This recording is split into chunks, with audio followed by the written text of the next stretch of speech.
Hello and welcome to another session on Whiteboard. Today is part two of the interview with Dr. Kanholy Santhip Krishnan. This is Dr. Kanholy Santhip Krishnan Unplugged. Last week we discussed some important questions with Santhip, and today we are going to discuss the other questions that we have for Dr. Krishnan. So, Santhip, last time we talked about the opposite nakshatra. Why is the opposite nakshatra important? And you talked about the Navtara analysis. You talked about how to use nimitta or omen in a birth chart. And you talked about the forward looking, upward looking, and downward looking nakshatras. And we talked about why some people refuse to accept the fact that they are born in a Arudra or a Maga nakshatra. And Right. before I continue, I really like your new look. today Right. is moon day, and you're shining like the moon, and the moon is transiting via Barni. Is it transiting via Right. Barni nakshatra? Right. So So, complete purification. yeah, exactly. So it's a complete cleansing. Fantastic. Right. So, and I think it's a great new look, and I hope we have a great session today. So, Sandeep, a lot of people have, in the comment section asked for clarifications. How does one find out the opposite nakshatra to any nakshatra? How do you find it? So, yeah, the opposite nakshatra, the easiest way to find the opposite nakshatra is simply to add 180 degrees to the beginning point of the original nakshatra. Okay. So, say you have, Anuradha beginning at 3 degree 20 minutes in Scorpio. Simply, if you add degrees to it, you get the opposite sign, which is Taurus, and then look at the nakshatra that is falling in 3 degree 20 minutes of Taurus. So just look at the opposite sign and look at the same degree. So that nakshatra in Taurus is actually Kritika. So Anuradha, the opposite nakshatra of Anuradha can be Kritika. Mm-hmm. So that's one example, for instance. Okay. That's the easiest way to go about it.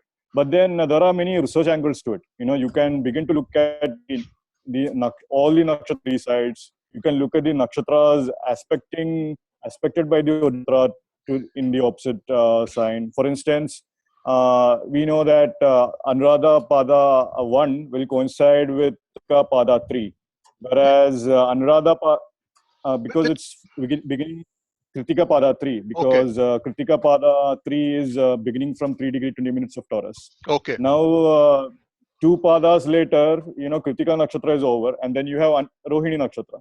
Mm-hmm. So, in Taurus Rashi.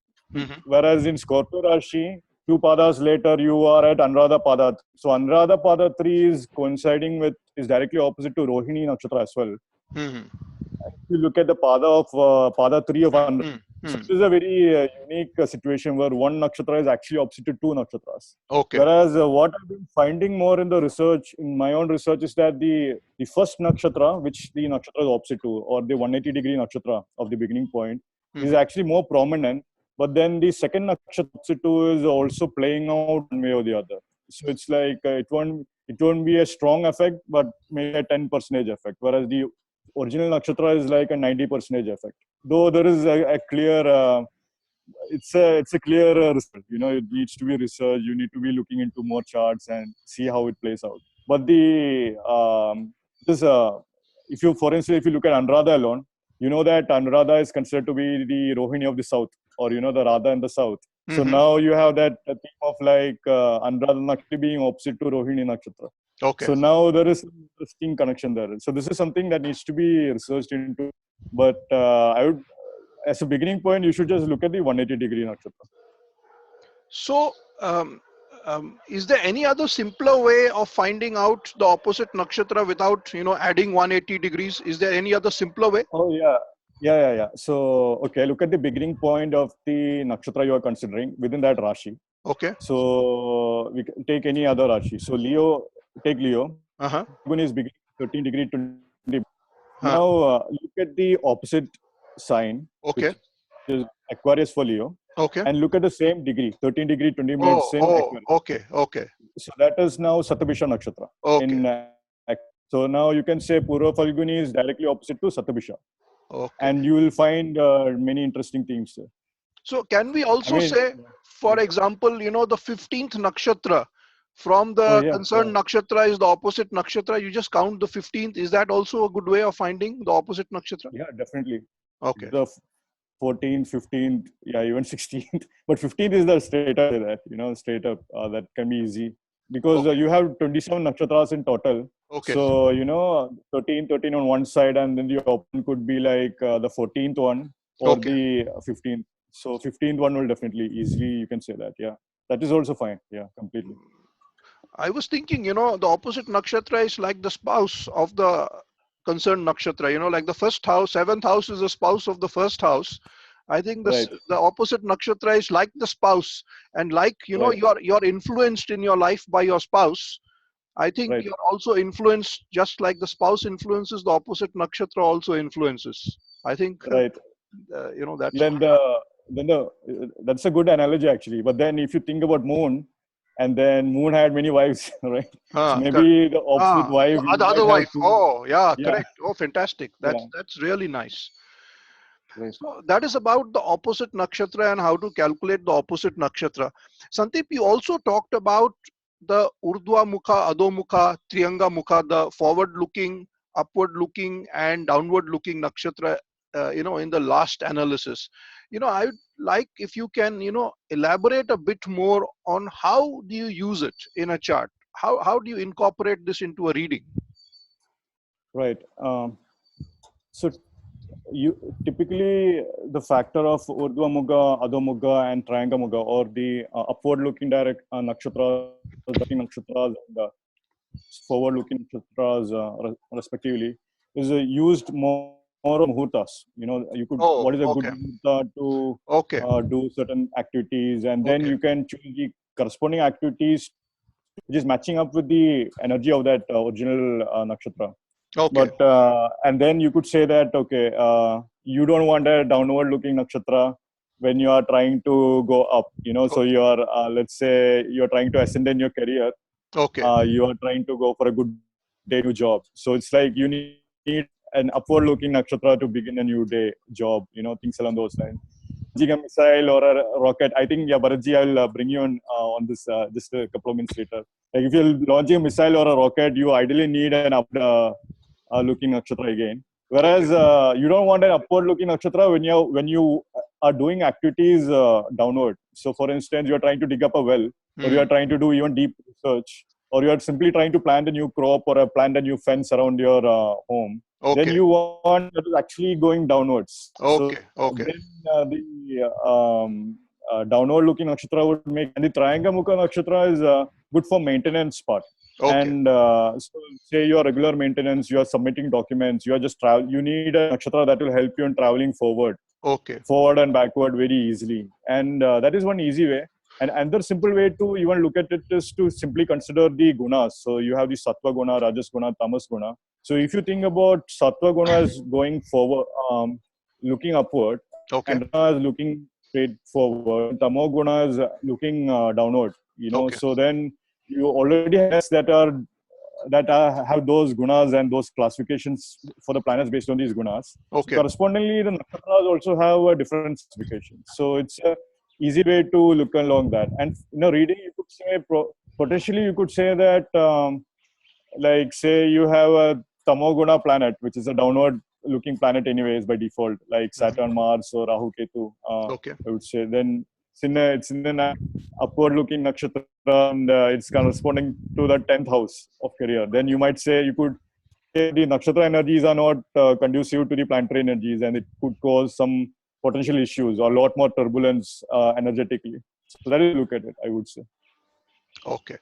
So would you say that Adho which is downward facing nakshatra, is good for boring a well, or digging a Right, tunnel, or making a right, basement, or even right, landing a plane, or even doing right, scuba diving, so, for example. right.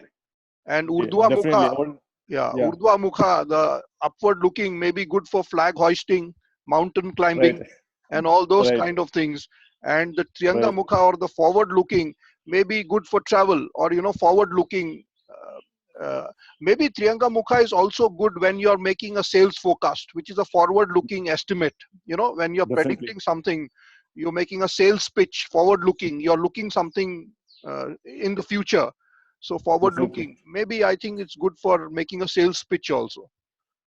Definitely. Bharatji, then why don't you tell the viewers research which you did about the rocket launches, the satellite launches of ISRO with the Uh, nakshatras? you see, when we were doing the course, and when we were doing this section specifically on the, forward looking and upward looking and downward looking nakshatra, Dr. Pai said, why don't you research what happened to ISRO's launches? So I actually got data from Wikipedia and other sources on all the rocket launches of ISRO from perhaps 1980 or so. So I got about Right, 47 satellite launches, and I did a coefficient of correlation to find out right, whether there is a correlation between a successful launch and a upward looking nakshatra.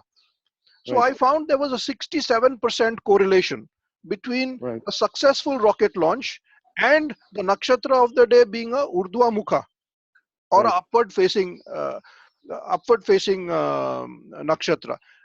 Of course, there were some launches which were successful even in a Triyanga Mukha, okay, but right, there were a lot of failures connected with the other right. Mukha nakshatras, where Exactly. Right, it's a downward facing nakshatra. So 67% coefficient of correlation is a fairly right, significant correlation of a rocket going up and the Urdhva right, Mukha nakshatra. Of course, my base was about 47 launches, but 47 launches is still not too bad. right.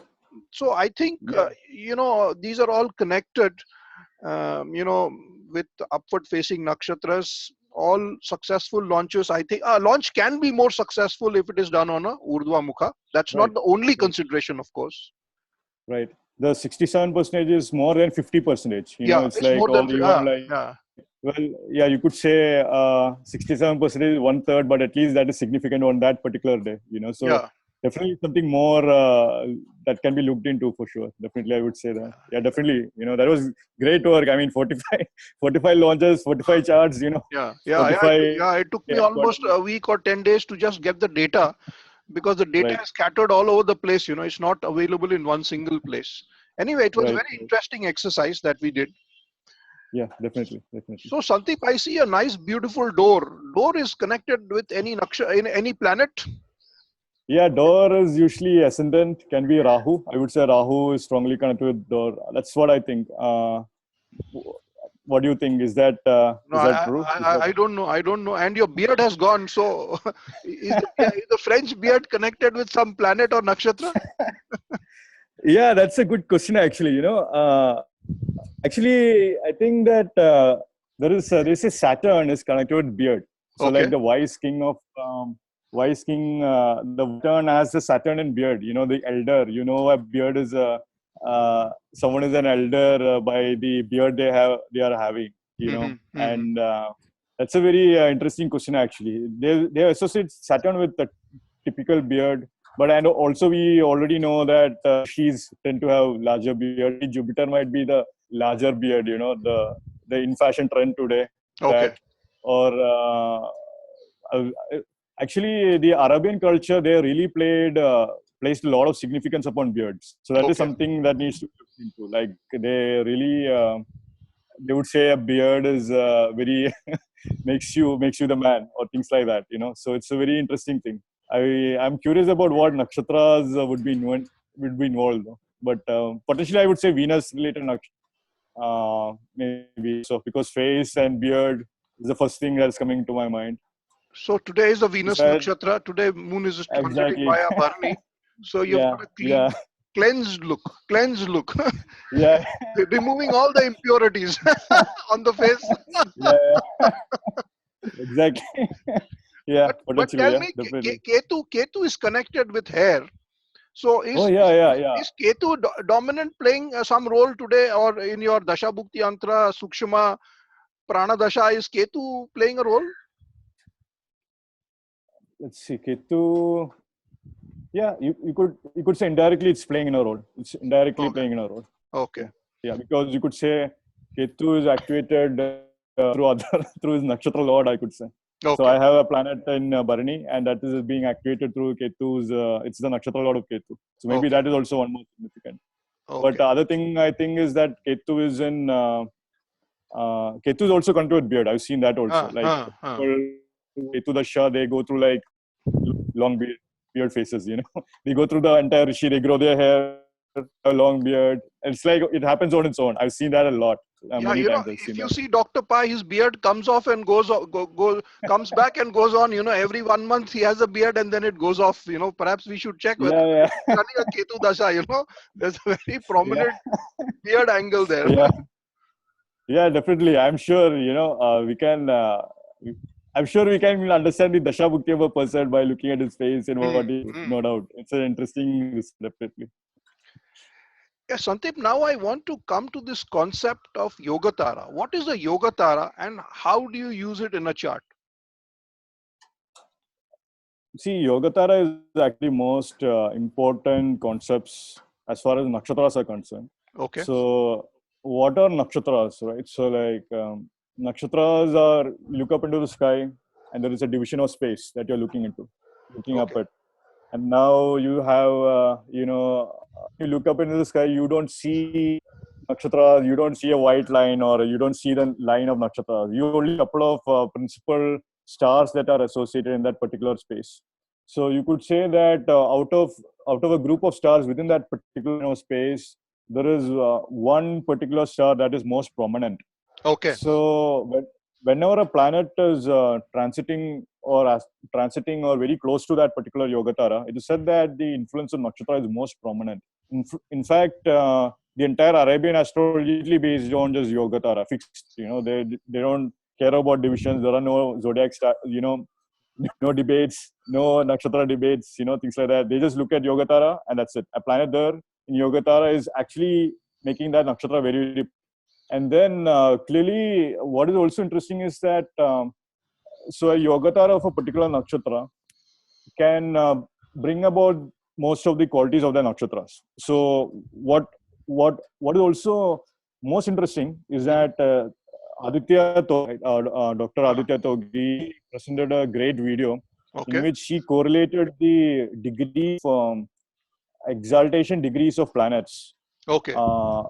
Corresponding or falling very close to the Yogataras of the nakshatras. And that is very, very strong correlation. Like almost every planet except Rahu and Ketu were falling very close to the degrees of a Yogatara in that particular nakshatra.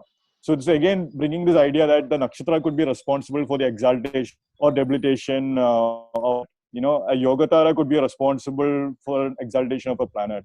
Then finally also, Yogatara is also, it's falling within a particular constellation, right? So Regulus is the Yogatara Maga, and it is falling within Leo. And it's as if that the body part that is connected by the Yogatara within that particular sign can also become significant. So for instance, Regulus is the heart of the Leo zodiac, and that is the Yogatara.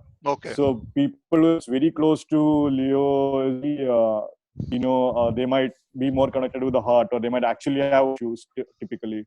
Or see, the biggest thing with Yogatara is that I actually know astrologers who would use astronomy programs. They would look at what is happening at the eastern horizon, and they would look at what nakshatra is actually very close to the eastern horizon, and it is actually visible as well.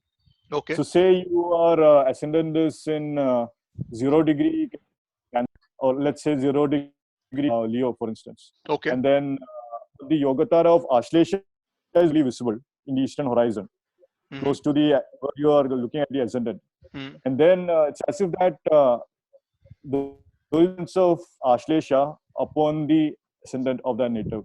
So that is a interesting thing, because when you're born, that Yogatara is above the sky, and the rays from that star Yogatara is coming to you, right?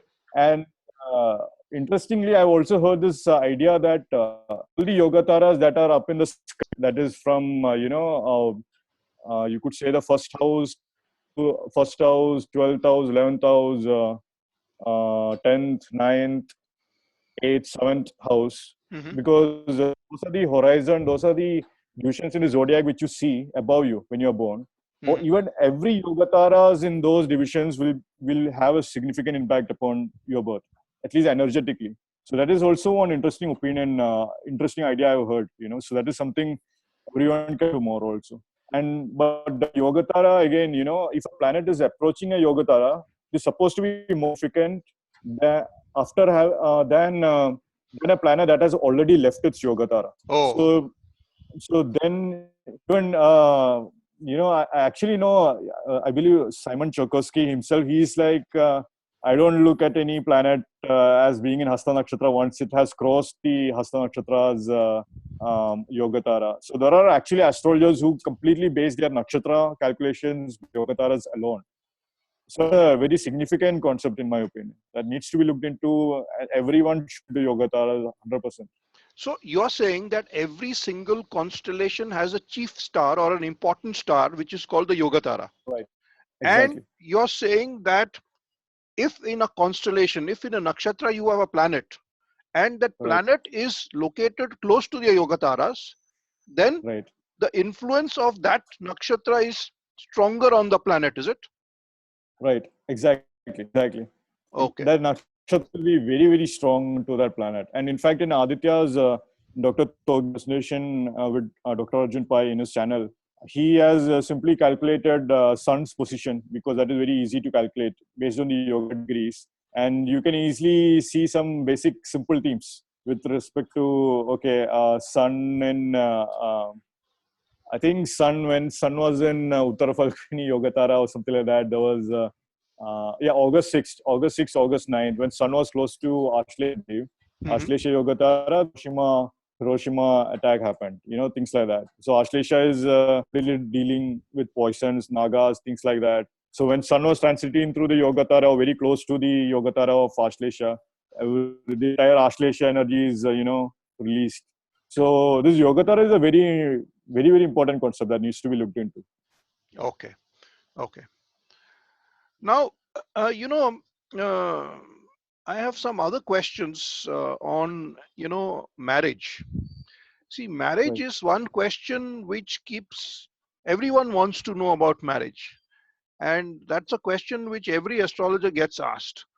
And one I would like to ask you, not about marriage itself, but what are the combinations for a person who lives in a country like India? And what are the combinations for marrying a Westerner? And then what are the combinations for a Westerner marrying an Indian? How do you look at that? I mean, you can see marriage, looking at marriage is not so difficult, but how do you look at marrying a foreigner for an Indian, a Westerner, not an Asian, That's but a very yeah. that's a very interesting question. Because you specifically asked how do you look at if you are Westerner or not.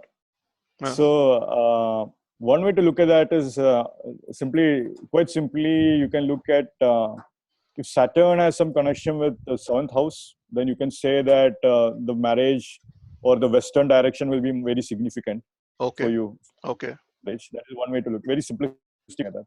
Okay. Then obviously the more technical way would be to Rahu influence with the seventh house, seventh lord. Even I would say seventh lord's nakshatra. Even that would also be significant. Basically, when you're marrying a Westerner or marrying a foreigner, you are marrying someone from a different race. Correct. So Rahu Ketu influences with the seventh lord will become very, very important with regard to marrying someone from a different race, or in Indian context, you could say marrying from a dust even. Okay. And I would even say again, furthermore, if you have 9th house, 12th house combinations or connection with the seventh house or with the Okay. seventh lord, or Hmm. even with the disposer of seventh lord, Hmm. then there are higher chances for marrying a Westerner. And even you can go further and even look at the Dharkarka even. The Dharkarka, which is the lowest degree planet. Ah. Find the lowest degree planet in the chart. Even that also has some kind of Rahu Ketu influence, 9th lord, 12th lord. Then you could say if these influences are again becoming prominent in the D9 chart or the chart, Mm. then there are only the chances only increase further on. That's what I would say. But yeah, with Westerner, another interesting thing is that you can also associate. This is an interesting topic for me. You can associate certain planets with certain kinds of foreigners. For instance, I believe that the Saturn, Saturn planet can be connected with the Slavic race, the Oh, Russians oh, or people okay. in the Eastern European. Oh, Because they have a very serious demeanor to life. They have, they have a very sun in general. That's one thing I think. Even you could say potentially an Eastern uh, direction or sun, for instance, could be someone who's from Japan, Korea, oh, okay. or China, for instance. Venus can be like Thailand, uh, Australia, even I would say. But yeah, this is an interesting topic to think about. That I've seen some correlations for Saturn Russians in general, or Russian uh, Slavic race. But more, I think Ernest Willem has also classified different races based on planets in his Graha Sutras book. So that would be something good to look into. Those are some ideas with regard to marrying a foreign spouse. Okay. And what about a foreigner, a Westerner marrying an Indian? How Yeah, do you for a how do you Westerner. see that? Yeah. For that will be the opposite, right? So Saturn is western direction, can Huh. be the eastern direction. So someone from the east, or someone even from say US. Venus is the southeast direction. Okay. Europe again, Venus can be southeast direction, which is where India falls into related to Europe's position. And again, Rahu Ketu influence strongly Rahu Ketu influence upon seventh house, That's when it's as if the ancestors of the native. This is a very interesting topic. So it's as if the ancestors of the native won't allow the native to marry within the same race, to marry instead of the original race, so as to expand the original ancestors' pensions, if that makes sense. So those are some ideas. So, and we are entering into a new time and era of globalization. So certainly, definitely, the Hmm. ancestors will Hmm. be involved in. We need to spread our genes more. That kind of Hmm. thinking can be happening probably at the ancestral level. Those are some thoughts I have on that. Yeah. Okay. Now I have one more question. You see, you have talked a lot on Pi Paddhati in several videos across channels. Okay, but Right. I want to understand. Of course, I use Pi Paddhati, but I want to understand Pi Paddhati. The crux of Pi Paddhati. Can you explain the crux of Pi Paddhati in 1 minute? I mean, Yeah. somebody who doesn't understand Pi Paddhati at all, zero knowledge of Right. Pi Paddhati, can you explain how to use Pi Paddhati in 1 minute or 2 minutes? Right. Pai Paddhati is simply this idea of uh, the Trinity principle in Vedic theology. You have the principle of Brahma, Vishnu, and Shiva, Okay, or Mahesh, okay. as being the Trinity within the Hindu pantheon. And so interesting thing is that, so if you have Brahma, Vishnu, Mahesh as the fundamental principle, is it possible to connect the zodiac with these fundamental principles in any way? Okay. So one way is to divide the original zodiac to into three divisions of Brahma, Vishnu, and Mahesh. And then you can continue the process further and divide even the Brahma division into Brahma, Vishnu, Mahesh. Hmm. And then you can further divide the original Brahma, Vishnu, Mahesh into original division of the Brahma within the Brahma division, major division, as being again Brahma, Vishnu, Mahesh. Hmm. And that's how you get many of the nakshatras following a Brahma, Vishnu, Mahesh pattern. And you have that going on. And this is the concepts. And then the original division, the three-part division is the fundamental basis. But the next level division is what we are using in Pai Paddhati, which Okay, is basically now you have three major divisions, okay. and then you are each of these divisions further into three. So that is now you have, and we are calling the division at this stage as the soul cycle. So now you have three soul cycle divisions within the Brahma division, and then you have 4, 5, and 6 divisions falling within the Vishnu division, and then 7, 8, and 9 within the Shiva division. Okay. So now you have 9 soul cycles. And then one interesting angle was that, okay, now you have the soul cycles clarified. Now you can do the same kind even within the Rashis themselves. So now we know that a nakshatra has, there are 9 Navamsha Padas within a single Rashi.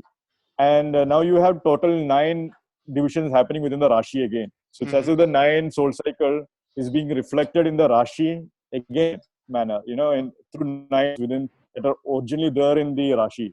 So now you have that, you have the concept of Rashi Pada. And the simple idea is that, say, a planet in the first pada of a Rashi will have the Rashi Pada number as 1. A planet in the fourth pada within that Rashi will have the Rashi Pada number as 4. Okay. So, and it will definitely fall within one of the 9 soul cycles. Okay. So, simply corresponding, looking at the soul cycle number and Rashi Pada number, you get amazing insights into overarching themes regarding that planet. So that planet can be in the soul cycle number house, and the Rashipada number house will become a significant house for those planets. That's the first part. And then just to summarize the second part of Pai Paddhati, you are actually using the same concept of Brahma, Vishnu, Mahesh in terms of exaltation Rashi, Mulatrikon Rashi, and the debilitation Rashi. So now for every nakshatra, look at the nakshatra lord, and then you're looking at this exaltation Rashi, which would be the Brahma Rashi for that particular nakshatra lord's planet. And then you look at the Mulatrikon Rashi, which would be the Vishnu Rashi, okay, which is the which should be Mulatrikon of the nakshatra lord. And then you have the debilitation being the Shiva Rashi of the nakshatra lord planet. And then if you make the nakshatra as ascendant and you look at these 3 rashis, you are getting amazing insights further. You connect the houses with the nakshatra and connect the planet, you are getting nakshatra energies expressed to certain houses. So that is very, very interesting. So yeah, it took more than 1 minute, but yeah, that's the short summary, I would say, of Pai Paddhati. Sandeep, somebody once asked me that, I have to travel to the US tonight. Right. And I have submitted my passport for stamping to the US embassy or consulate in Hyderabad. I've still not got my passport. Will I travel tonight? I just used Pai Paddhati. I took the Sukshma Dasha Lord. And I found, I don't remember the exact circumstances, but I found that the Sukshma Dasha Lord was representing the house 8 and the house 11. So I said, house 8, you are currently under distress that you have not got your passport back. But you have house 11, the Sukshma Dasha Lord is signifying house 11. So you will be distressed till the last minute. But at the last minute, you will get your passport and you will travel tonight. It is just so simple. Just find out, there is an Excel chart. There's an Excel chart and there is a flow chart. There are two methods to look at this Pai Paddhati. So I use the Excel chart. So I just looked at which planet was the Sukshma Dasha Lord and what are the 2 numbers it is representing. I just found 8 and 11. So nothing, I did nothing. I just found 8 and 11. Sukshma Dasha was ending on that day for this person. And ending. So I said, this has to give distress and it has to give gain. I just said, don't worry, you'll be distressed, but you'll go. That's it. It can be a very, very effective method for somebody who's not very conversant with astrology and the signs and the houses and, aspects and this and that. You begin with this. Just look at the flow chart or look at the Excel chart, find out which are the houses signifying and then predict. I think it's a very powerful technique when you want to do something very fast. In 1 minute, you've got to make a prediction. Just look at this and just finish it. I think it works very well. Yeah, that's just fantastic, because if you know the soul cycle number, Rashipada number, you know the exaltation, debilitation, Rashi house numbers, and you look at which house is actually being repeating more, then immediately you can say that house themes will become prominent. Exactly. So you don't have to do much. It's a great way to start learning astrology because you can, from day 1 start making a prediction. Doesn't matter if you go wrong, here and there, but you will learn very rapidly. And you can learn about the grahas and the navtaras and all that much later, because it'll at least inculcate a sense of interest. You'll find your predictions coming true without knowing much, and then you can keep delving deeper. Sandeep, while we are on Pai Paddhati, I want to ask you. You keep saying that even if a planet is debilitated, it is very good. Why is a debilitated planet good?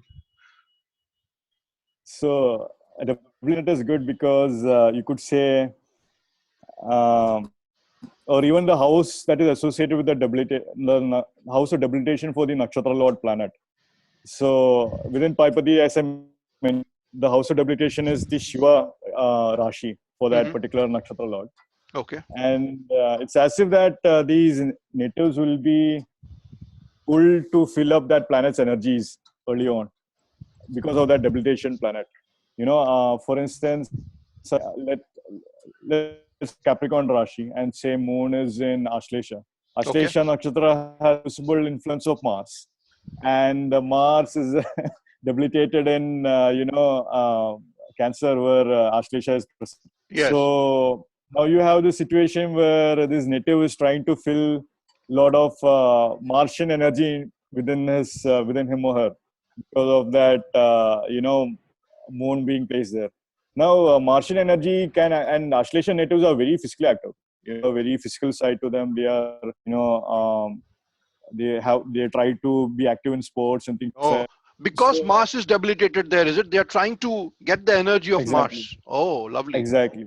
So Okay. especially when they are young, they'll try to activate the debilitation Rashi more of the planet that is being considered. And usually, this pattern I have been seeing. This debilitation Rashi, they'll the initial focus will be on the debilitation Rashi, and then it's as if the Mulatrikon Rashi will trigger at point. And after triggering Mulatrikon Rashi, the exaltation Rashi associated with that is beginning. So you begin from Shiva, and then you go to Vishnu, and then that Brahma's complete force is actually going forth. It's in a reverse sort of manner. So that was very, very interesting. This is something that kept on coming up in observation. Okay. For instance, in Ashlesha influence, you could say when the native the native would find be very angry with the native's mother, for instance, Okay. and then Mars Mulatrikon Rashi is in Mars Mulatrikon Rashi is in Aries from Ashlesha, which is 10th house from Ashlesha, Okay. and then it's as if that when the native began to sense of independent career or attain leadership positions on the career front, Okay. then the seventh house of Capricorn, where Mars is exalted, Okay. began to improve. The marriage Oh. actually began to improve once the Oh. native had of leadership, being more independent in the career front. Oh. So yeah, So so what you're it's these, yeah, sorry, what you're yeah, saying is that Mars is debilitated in Aslesha. So an Aslesha is it debilitated in Aslesha? yeah, exactly, Yeah. right, So Mars is debilitated in Aslesha, so the native starts putting in more effort. Martian, right, so an Aslesha native, is a sports person, for example, or likes to be a sports person, or likes to put right, some effort in the areas of sport. And the opposite Rashi is you're saying Capricorn, where Mars is debilitated. right. So No, Mars is exalted. Mars is sorry, exalted. Mars is exalted. Mars is exalted Right, there. right, right, Mars is exalted there in Capricorn, and the 10th house from Aslesha is Aries, where right, which is Mars's Mula Trikona Rashi. right, Okay, so you are saying when the native starts doing well in his career, right, okay, the marriage of the native improves because Mars is playing a role in its exaltation sign. Is that right. Yeah. is that So let me simplify it further. okay? So a nakshatra lord, so Ashlesha lord is Mercury, whereas Mars is actually debilitated in Ashlesha. So Mars will have a invisible influence in Ashlesha. Okay. Now, when you know Mars is influencing Ashlesha, you look at the Rashis that are connected with Mars. So Hmm. Mars is debilitated in Cancer, which is Yes. first Yeah. as far as Yeah. Yeah. concerned. The exact marriage house of 7th house in Capricorn, and it's having its Mulatrikon, which is 10th house of career. Yeah. So these three Rashis 10th will house of become very, career very from Aslesha, from that is exactly. Cancer sign. So now you have these 1, 7, 10 axis Ah, houses being okay. important. Okay. Okay. So now imagine a situation where, say the Ashlesha native, and this can play out in multiple fashions. All these three houses can express itself in different Okay. ratios. Okay. Now, what is happening is that when the native is activating you could say that when the native is young, the native have anger issues because Martian energy can be anger issues and things like that. Now, because of the anger issues, right, and say the native immediately got married immediately. So now you have 1 7 houses activated in that native's life. Okay. Now it's as if that anger issue and Mars exalted.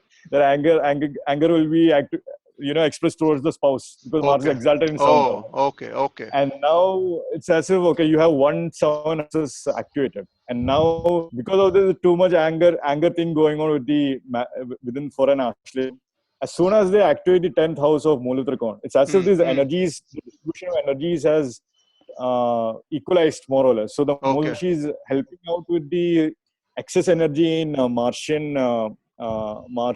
in Capricorn towards the Aries, where the actual energies are expending. And it's as if the native will finally get to work and then have a new sense of appreciation for the spouse with whom they actually connecting with. So that is one way to look at that. But what I've seen prominently mentioned was that any planet, Ashley shows a difficult example, but say like a planet in Shravana, Uttarashada, for instance. Uttarashada is where Jupiter is debilitated. So these natives will naturally try to, when they are young, they'll have a strong sense of filling their life with Jupiter and energy by default, especially when they are young.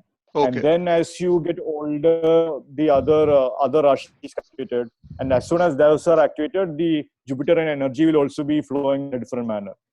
So that is a easy way to look at that, I would say. Understood. And Uttarashada natives, they are invincible. Many times they are because they are completely, aligned with the divine. They are always helping out with the religious ceremonies, very active in the religious things, or even having a strong sense of purpose, which is exactly what Jupiter is also about. Okay, excellent. Now, Sandeep, there is one more question I have, or actually I have two more questions. This question is regarding money. Right. You see, everyone wants to know, will they become a Bill Gates? Will they become a Warren Buffett? Will they become a Dhirubhai Ambani? You see, it is possible to say that you will be well off or you may have money difficulties. But how do you really see great wealth? Are there combinations for great wealth in a chart? How do you see great wealth? Yeah, wealth is a very interesting topic because I've been looking into different kinds of wealth, really, you could say. So the question is, okay, what kind of wealth are you looking at? So are you looking at the inherited wealth from the family? Are you looking at wealth which you are making by your own effort? Or are you looking at like a wealth that is coming in a lottery, for instance, a jackpot, and then suddenly you are a millionaire, So those will have different combinations, the inheritance, obviously, eighth lord, or even second lord, a prominent second lord connection with Lagna, or even a strong second lord, you could say. I've seen that play out. Exalted Jupiter, second house. Many times I've seen that native will be coming from a wealthy family, or some good second lord. Quite simplistically, that's one way you could say. Other way to say is that second lord connection with 11th house. So that's a Dhan Yoga by default. And all those combinations can also be Dhan Yoga. For instance, there are astrologers who say Saturn Venus conjunction is Dhan Yoga because Saturn is the natural 11th house ruler and Venus is the natural second house ruler. So whenever those Saturn Venus is activated through Dasha Bhukti or any other means, that can also bring about wealth. Another way with wealth is they say also second house, 11th house also connects with 5th house and 9th house, also with the support of strong Lagna Lord. So houses strong or good, connected with each other. So with connected with the second lord and 11th lord. I mean, in some millionaire chart, you'll find these connections naturally playing out with these. And then, I mean, these are the standard definitions for wealth. But my approach has been to really look at what is the nakshatra angle to it. And the nakshatra angle is like, some nakshatras are wealthy by default. Like, for instance, Dhanishta nakshatra is wealthy, right? So So I've been looking at charts where Dhanishta is involved and trying to find what sense of wealth that actually can be seen in Dhanishta. Okay. So most of the time, usually these natives in Dhanishta will have kind of land, some kind of inheritance, or some kind of, because Mars is exalted there. So you have this theme of like a lot of Martian energy in their life, or a lot of land in their life. And Okay. Dhanishta can also be in, and interestingly, Moon Mars conjunction can also be a very strong wealth giving conjunction, Okay. especially connect the wealth houses or even Artha houses, for instance. So, other thing is, other nakshatras I've seen associated with wealth is Punrasu, where because it's just abundance, huge abundance with the creating the entire Adityas. And the nakshatra I've seen is Ashlesha, but Punrasu and Ashlesha activation can be tricky because natives will have to begin again at some point. So it's as Okay. if that their first attempt failure, then the second attempt completely about a lot of success. Whereas Aya is connected with huge wealth as long as they are honoring the Naga is of Ashlesha. So if they are trying to get rid of poisons or trying to do something extremely stressful or which is Naga energy, then or even if they simply have a shrine with deity of a Naga, something like that, even Mm. that can also bring about wealth because Nagas themselves are associated with great wealth. And Uttara Bhadrapada is another nakshatra which Dr. Pai has talked about as bringing in great wealth. For instance, Cameroon, he has a strong Bhadrapada in his chart. And James Cameroon is, he has made Titanic. I mean, all those are like billion-dollar Mm. grossing movies, right? Mm. So it's as if, but how did he do that? He activated Uttara Bhadrapada by a sink that is shipping, that has sunk Mm. in, that has Mm. drowned Mm. into the Mm. ocean, Mm. at Mm. the bottom of the ocean. And Mm. then Avatar is again past life connection. Uttara Bhadrapada natives, literally the middle of Pisces, so past life connection. So those are some things I'm looking at, and I'm correspondingly looking and researching right now into the nakshatra lord and the lord where the nakshatra is happening, playing out as the nakshatra energies. So that is one interesting thing I'm looking at. So, for instance, Uttara Bhadrapada is falling in Jupiter Rashi, Okay. and it's lorded by Saturn at the nakshatra level. So you could say that Jupiter Saturn conjunction could potentially act as Uttara Bhadrapada Mm. Mm. nakshatra energy. Mm. Mm. Mm. Now, how is that playing out in Mm. terms of areas or house? So Mm. those are some ideas, but I'm approaching it a research angle. So I don't have a definite answer for that. But these ideas I think are interesting that needs to be looked into also. Mm. Very good, What Sandeep. about what do you think? What do you think are good wealth giving combinations? I'm You see, actually curious. Sandeep, I've been asked this question so many times. Will I be a multimillionaire? Nobody wants to know whether I'll have enough money. They say, will I have more than enough money? So, to me, if you need to be, if you first is, I think you said a very good thing. I mean, are you looking to be wealthy by the sweat of your brow? Hard work, Right, money through right, hard work. Bill Gates is right, money through hard work. Okay. right, Or are you looking to be like making money through Who Wants to Be a Millionaire, go and right, earn $1 million through a game show? Okay. right, So if right. you want to make $1 million via a game show, you really need to have a strong eighth house. Sudden one fine Definitely, day you're rich. Okay. definitely. Or Right, you want to be rich via a lottery. You buy a lottery ticket and you become a millionaire, which is you have to have a strong fifth house. But those are houses which will give you wealth once. But right, people like Dhirubhai Ambani, who was India's leading industrialist, or like Bill Gates, who have been wealthy throughout their lives. From let's say the age of 20 or 25 or 30 till they right, retired, and even after they retire, they continue to be wealthy. So there is something which is making them wealthy, not on a one-off occasion, but they are continuously wealthy. They have enough wealth for which will last a whole generation. Next few generations it will last. So right. to me, first, if you have to be wealthy, you need to have a very strong first house, because the first house is Definitely, mindset. definitely. Whether you need to have good first house for hard work, you need to have good Right, first house for a good career, and you need to have a good mindset. So first house has to be strong. Second is you need to have a fantastic second house, because second house, other than it showing wealth, it shows speech. In this world you cannot make money unless you can speak well. You see, it's all about talking and convincing people. So you need to have a good second house. You need to have a good third house, because you need to put in tremendous amount of effort to make that wealth. So you have to have a good third house. Then you need to have a really nice fourth house, because the fourth house shows your assets. Unless the fourth house shows assets, you cannot be wealthy. Then you need to have a fantastic fifth house, because the fifth house shows intellect. The fifth house shows speculative gains, which is you can make speculative investments, and those investments need to pay off. Okay, so when Bill Gates started his company in a garage, it was a speculative investment. You know, he said, okay, let me try. So it might work, it might not work. So it worked. So you need to have good fifth house, because the fifth house also shows an enthusiasm for life. You need to have enthusiasm for your life. You need to be enthusiastic to make money. Then you need to have sixth house strong, because the sixth house is the house of debt. You need to take a loan. You need to take a loan to make money. Unless you have the ability to take a loan, okay, you have a startup, means you need to borrow. So you need to have a very good, sixth house shows cash flow. So you need to have good cash flow. You need to have debts. You cannot start without a debt. And of course, you need the eighth house of sudden wealth. You need the ninth house of good luck, or good fortune.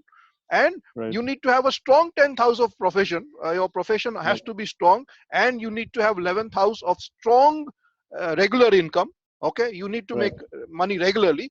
And the 12th house is not bad at all, because you need to make sensible investment. You know, 12th house is not the house of loss. 12th house is the house of investment. So you need to have 12th house is also the 11th house house. So again, exactly. Yeah, exactly. Yeah. So gains from your money. Yeah. So you need to, for somebody to be super rich, you need to have a fantastic chart. You know, every single house and every single planet must be placed well.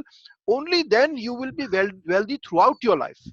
It is not, you can win a lottery, you can become rich. Okay. I mean, you take Bjorn Borg. Bjorn Borg was a great tennis player. He became extremely wealthy. He even bought an island, but towards the end of the career he got into debts, and I think he almost went broke. Okay. So earning money is one thing, but to keep on growing your money is a different thing. So I think you need to have all the planets strong, and all the planets need not just be strong, I mean should be strong not only in the D1 chart, but it should be your Hora chart should be strong. Your D4 chart should be strong. Your D9 chart should be strong. Your D10 chart has to be strong. Your D12 chart has to be strong, because there has to be a genetic linkage to money in your chart.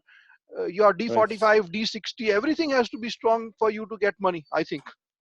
Yeah, definitely. I completely agree with that. That is why so few people are super rich. Yeah, otherwise there'll be so many more very rich people. Right. Yeah, it's very interesting because to create wealth is one matter, to maintain wealth is another matter, even to distribute it is also another matter. Yes, exactly. Yeah, very interesting question for sure. Yeah.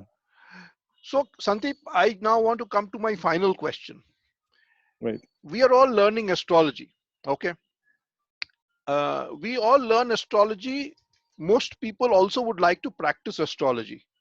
Okay. Right. But many people get scared because they say there's a curse of Parvati on astrologers. Can you tell me, is it okay to practice astrology as a profession, which means somebody pays you for a prediction? Okay. And what is the significance of Parvati's curse on astrologers? Right.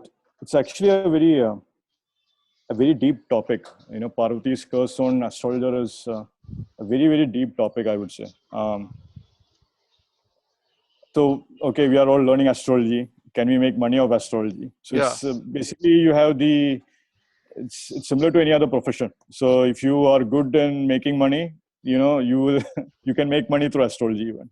Say you needed to be an astrologer for making, but then if you try to make money through astrology, then obviously you need to know the astrology very well. That's the first thing. The other thing is that you also have to understand what it means to make money through astrology. For instance, say you are trying to make money through a dangerous profession of I don't know, jumping from mountains, or like extreme sports or something like Extreme that. sport, yeah. Yeah. So extreme sport is still a money making way to make money through extreme sports. But the dangers that come through extreme sport is different extreme, right? So astrology falls somewhere in between that. It's not extreme, but it's somewhere down the middle also. But the factors, just like any other profession, astrology has its own factors. The biggest thing with astrology is that it's a science of karma. So when you are trying to make money through the science of karma or through the knowledge of karma, then you need to be sure that you have karma. That is one way to do that. Or then the other way is that you need to also ensure that the is karma is something you really understand completely at the depth of your being. So what is karma? Karma is you know. Every action has an equal and opposite reaction. That's basically what karma is. And why is that happening? Because everything is divine. Everything is divine. Every human being is divine. So whatever you did to someone, human being, that's exactly it's coming. That's exactly what karma is all about. Now, science of karma deals with karma that that that is transferred from one birth to another birth and many births, multiple births as well. So within this particular context of multiple births, within this context of karmic energies that are transferred from multiple births, it's very important that the astrologer or someone who is doing it as a profession understand the consequences with these kind of energies. For instance, when you are using in a Rahu based manner, where you are simply like going for the extremity, trying for fame, things like that, then Rahu energies will accumulate.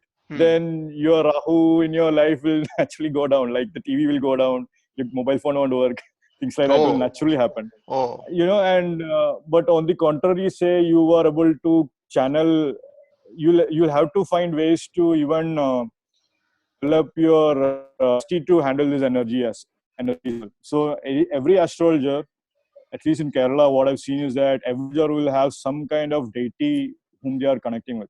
They are seeking protection from this deity, and that is happening on a daily basis. That's happening on a Saat basis.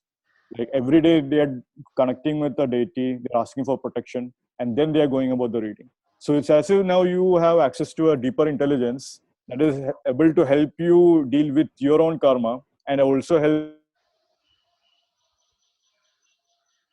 So yeah, one interesting thing. And then if obviously if you're trying to get money, you have the other element of money karma. So money is also an energy at the end. So how are you making that money? Are you using action to make money? Are you lying to make money? Or are you like focused on only on making money and not on the progress of the soul throughout the future life births? Through dealing with the entire karma. Okay. So all of that is very significant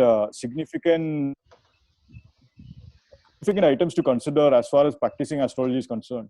And once you enter into astrology, once you are beginning to give readings, this aspect will be very clear. Like the karmas of the native, I mean, it literally is, the karmas of the chart you are reading will affect you as an astrologer. Why? Because simply if you gave the wrong advice to the native and the native ends up doing the wrong thing, he goes and say, you tell the native, go and kill 100 people. The native goes and kill 100 people. Then, it's as if you are the cause of that effect, and you will naturally experience the result of those causes, those experiences as well. That's what karma is, So when you actually begin to astrology, you need to be. That's why many times they emphasize a pure mind, a sattvic lifestyle, really.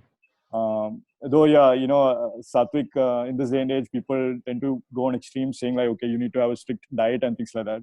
A more important diet is that you are consuming the diet that your own mind, the speech, the thoughts you are using.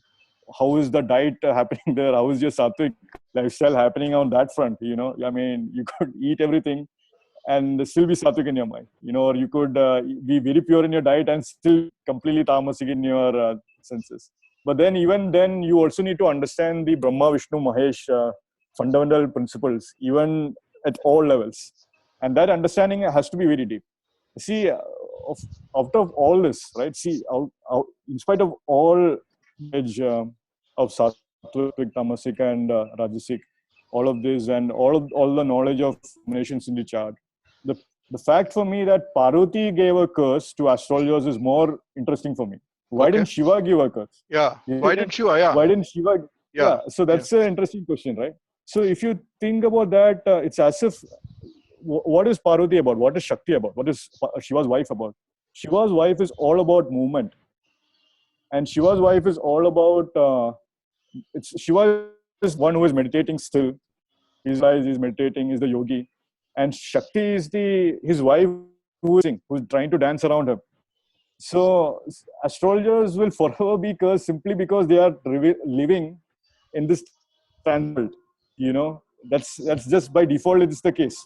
So it's as if that now if Parvati has given a curse, that can also further mean a different thing. Who can lift a curse? That can again be Parvati. So that's what the rishis would do. So now what would Parvati mean in that? Parvati could actually mean deeper intelligence who is actually looking over the events. Why is there, there is this famous story of Varaha Mihra actually looking at the chart and telling, okay, you are about to die. He sees that, but the native actually ends up, he sees that, okay, come back tomorrow, I'll look at the chart tomorrow. The native goes to, gets stuck in a rain, and then the native, he's standing under a tree, and then he decides to climb the tree because it's flooding. And then he just plucks the leaf, begins to throw the leaf down. And then the collection of leaves became Swayambhu Linga. And then, it's as if that he didn't have anything else to do. He started chanting mantras, right? He started chanting mantras. And then next day later, the native comes and approaches Varamira, and he says like, okay, tell me my result, tell me my chart. Then Varamira, are you even alive? What happened? What did you do from yesterday till now? Then native shows him what he did. Varamira currently understands that, okay, he has created a Swayambhu Linga. He has chanted the mantras. Now he has activated higher forces which has even superseded death. So clearly that is a deeper concept. So how can you go even beyond death? You can't go beyond death unless you connect with the divine. Unless you have a spiritual. Why doesn't astrology work on spiritual gurus for that matter? Spiritual guru like even Paramahansa Yogananda for challenging astrologers. Astrologers will bring out okay, you are going through a bad period. You can go and accomplish all the deeds, right? But see, you need to understand. It's my opinion that we need to understand astrology within that context. That Shakti cursing astrologers within the context of Maya, and that there are higher forces that are even beyond Maya. However, the is that if you know astrology at the highest level, so say you are connecting with the astrology, connecting directly with Shakti itself, and then connecting with Parvati itself. It's as if the entire parasha, it's as if the entire conversation that is happening between Shiva and Shakti. That's the astrology at the highest level, as far as I'm concerned. If you know that, then forget Shakti's curse. It's said that the astrologers themselves will have Vaksiddhi. Whatever the astrologer will say will come true. So Varamira didn't say anything. He looked at what happened. Had he said something, maybe he could have died. Varamira is also famous for that. That your son will die by a boar, and he ended up being killed by a boar designed stick weapon. Yeah. So this is something fundamental which I believe all astrologers should understand. That there is a deeper astrology, and there is a superficial astrology as well. But then again, the context of curse is very interesting. Why did curse? So say Parvati curse astrology being egoistic, oh, I can predict the future, Mm, So then say you deleted that ego in that equation, then how can Parvati's curse be activated? mm, you know mm, So it's as if this understanding needs to be happen. When you have that understanding, when you have that natural connection with that deeper divine within yourself and within the world, then it's as if you flow easily with Shakti, whatever it be, whether it be a good prediction, whether it be a bad prediction, whatever it be. So this is a very, very deep topic. I would really urge. This is something very basic. Like when you're dealing with forces, you don't understand protection. Connect with the deity, connect with the superior being. So, or connect with simply deeper, find your own sense of security in your own spiritual practices. If you don't have that kind of sense of security, then forget even about, forget even about astrology, forget even about looking into deeper charts, forget even about making money out of astrology, which is only bringing in more karma. So, those are my thoughts on that. Very, very important question because